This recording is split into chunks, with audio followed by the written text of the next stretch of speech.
نبی اکرم صلی اللہ علیہ وسلم کا گدھے پر سے گزر ہوا جس کے چہرے کو داغا گیا تھا، تو آپ صلی اللہ علیہ وسلم نے فرمایا اللہ تعالیٰ اس شخص پر لعنت کرے جس نے اسے داغا ہے۔ حضرت ابو ہریرہ رضی اللہ تعالیٰ عنہ سے روایت ہے کہ رسول اللہ صلی اللہ علیہ وسلم نے ہمیں ایک لشکر میں روانہ کیا تو فرمایا اگر تم فلاں فلاں کو پاؤ تو ان کو آگ میں جلا دو۔ آپ صلی اللہ علیہ وسلم نے قریش کے 2 آدمیوں کا نام لیا، پھر جب ہم نکلنے لگے تو رسول اللہ صلی اللہ علیہ وسلم نے فرمایا میں نے تمہیں حکم دیا تھا کہ فلاں فلاں شخص کو جلا دینا، لیکن آگ کا عذاب تو صرف اللہ ہی دے گا، اس لیے اگر تم ان کو پاؤ تو انہیں قتل کرو۔ نبی صلی اللہ علیہ وسلم نے اپنے دوسرے حکم میں واضح فرما دیا کہ آگ میں جلانے کی سزا کسی کو نہیں دینی چاہیے، حتیٰ کہ اپنے بدتر دشمن کو بھی۔ حضرت ابن مسعود رضی اللہ تعالیٰ عنہ بیان فرماتے ہیں کہ ایک سفر میں ہم رسول اللہ صلی اللہ علیہ وسلم کے ساتھ تھے۔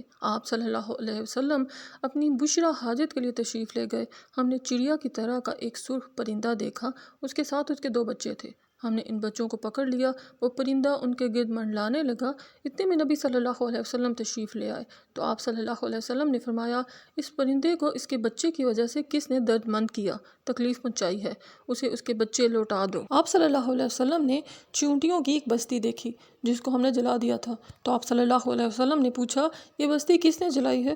ہم نے جواب دیا ہم نے جلائی ہے۔